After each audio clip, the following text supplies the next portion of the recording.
Romanos, capítulo 8. Portanto, agora já não há condenação para os que estão em Cristo Jesus, porque por meio de Cristo Jesus, a lei do Espírito de vida me libertou do pecado e da morte. Porque aquilo que a lei fora incapaz de fazer por estar enfraquecida pela carne, Deus o fez, enviando seu próprio Filho, à semelhança do homem pecador, como oferta pelo pecado. E assim condenou o pecado na carne, a fim de que as justas exigências da lei fossem plenamente satisfeitas em nós, que não vivemos segundo a carne, mas segundo o Espírito. Quem vive segundo a carne tem a mente voltada para o que a carne deseja, mas quem vive de acordo com o Espírito tem a mente voltada para o que o Espírito deseja. A mentalidade da carne é morte, mas a mentalidade do Espírito é vida e paz. A mentalidade da carne é inimiga de Deus porque não se submete à lei de Deus, nem pode fazê-lo. Quem é dominado pela carne não pode agradar a Deus. Entretanto, vocês não estão sob o domínio da carne, mas do Espírito, se de fato o Espírito de Deus habita em vocês.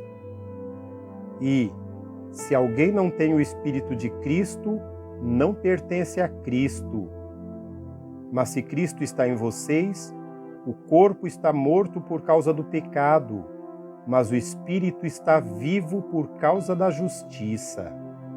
E, se o Espírito daquele que ressuscitou Jesus dentre os mortos habita em vocês, aquele que ressuscitou a Cristo dentre os mortos também dará vida aos seus corpos mortais, por meio do seu Espírito que habita em vocês.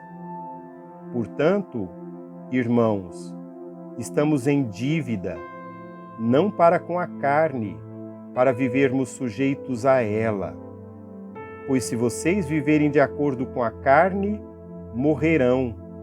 Mas, se pelo Espírito fizerem morrer os atos do corpo, viverão, porque todos os que são guiados pelo Espírito de Deus são filhos de Deus.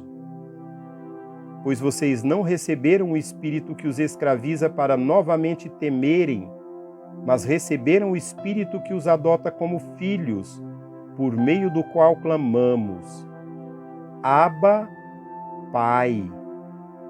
O próprio Espírito testifica com o nosso espírito que somos filhos de Deus.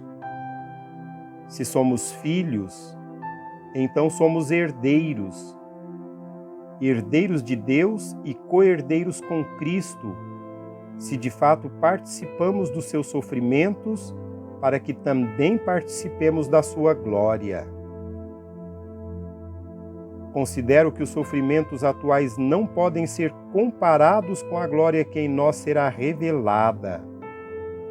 A natureza criada aguarda, com grande expectativa, que os filhos de Deus sejam revelados, pois ela foi submetida à inutilidade, não pela sua própria escolha, mas por causa da vontade daquele que a sujeitou, na esperança de que a própria natureza criada será libertada da escravidão da decadência em que se encontra, recebendo a gloriosa liberdade dos filhos de Deus. Sabemos que toda a natureza criada geme até agora, como em dores de parto.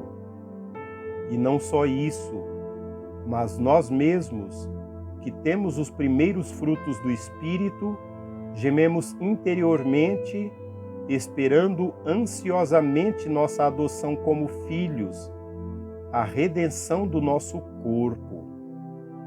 Pois nessa esperança somos salvos. Mas esperança que se vê não é esperança. Quem espera por aquilo que está vendo?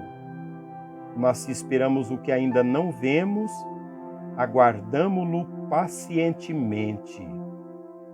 Da mesma forma, o Espírito nos ajuda em nossa fraqueza, pois não sabemos como orar, mas o próprio Espírito intercede por nós com gemidos inexprimíveis.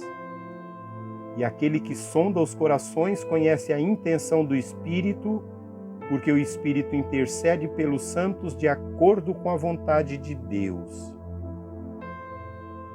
Sabemos que Deus age em todas as coisas para o bem daqueles que o amam, dos que foram chamados de acordo com o seu propósito. Pois aqueles que de antemão conheceu, também os predestinou para serem conformes à imagem de seu Filho, a fim de que ele seja o primogênito entre muitos irmãos.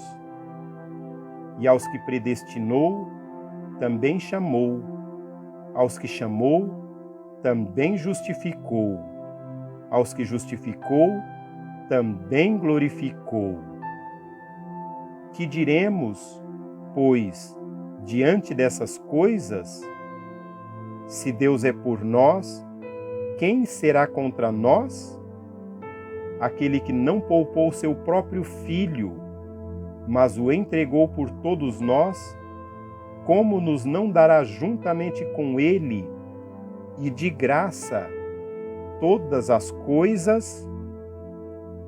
Quem fará alguma acusação contra os escolhidos de Deus? É Deus quem os justifica. Quem os condenará? Foi Cristo Jesus que morreu, e mais, que ressuscitou e está à direita de Deus, e também intercede por nós. Quem nos separará do amor de Cristo? Será tribulação, ou angústia, ou perseguição, ou fome, ou nudez, ou perigo, ou espada? Como está escrito: por amor de ti enfrentamos a morte todos os dias. Somos considerados como ovelhas destinadas ao matadouro.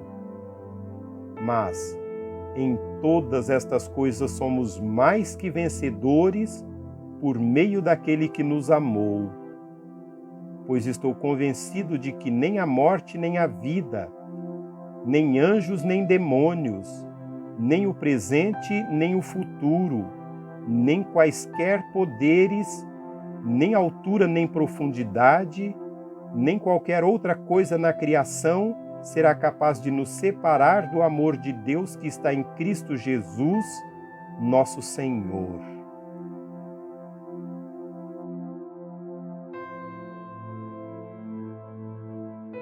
Capítulo 9.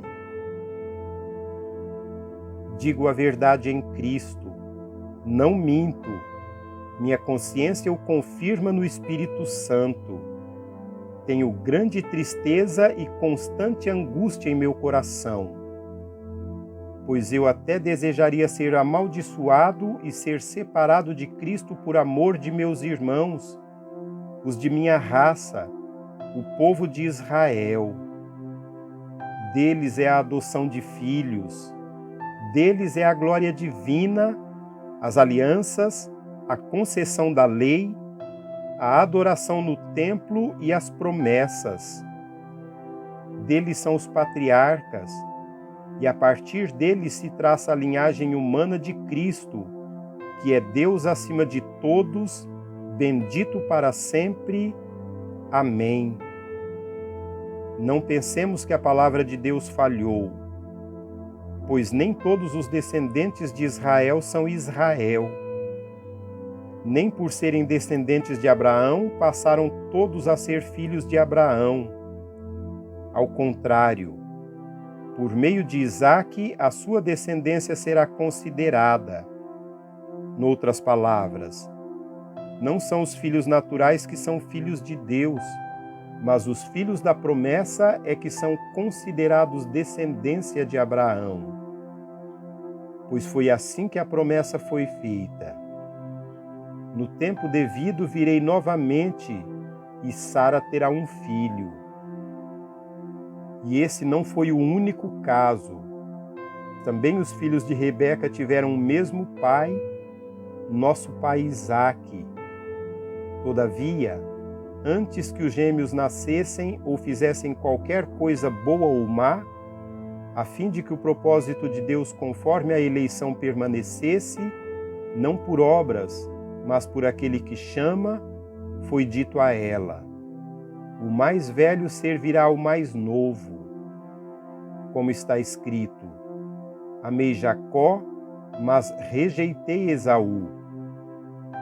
E então, que diremos? Acaso Deus é injusto? De maneira nenhuma. Pois ele diz a Moisés: terei misericórdia de quem eu quiser ter misericórdia, e terei compaixão de quem eu quiser ter compaixão.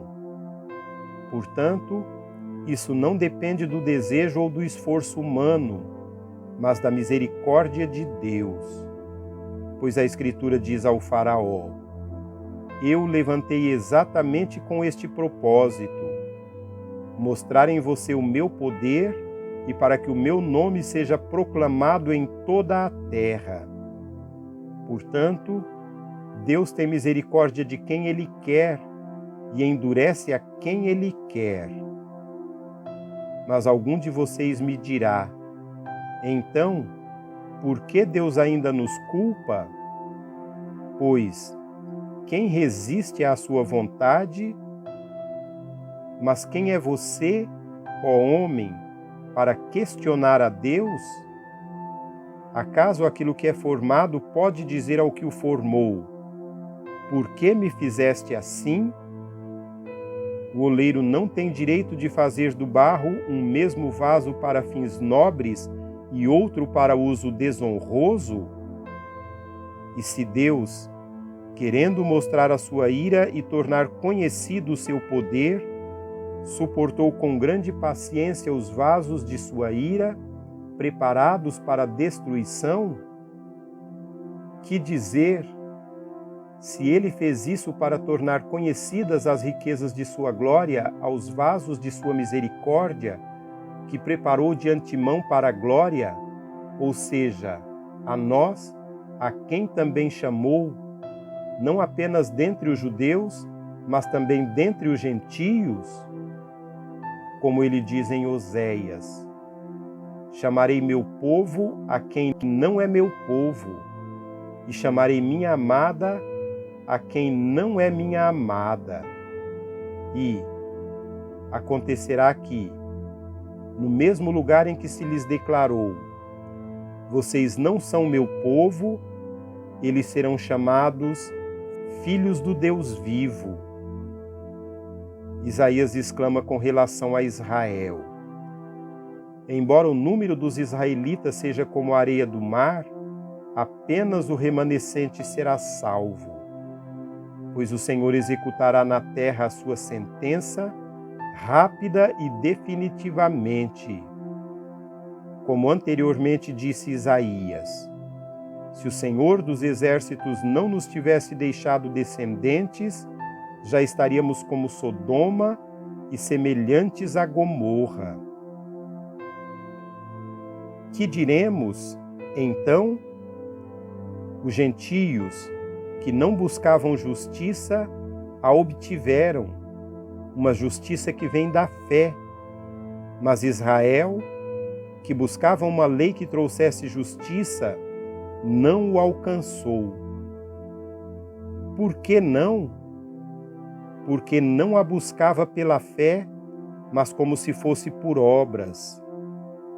Eles tropeçaram na pedra de tropeço.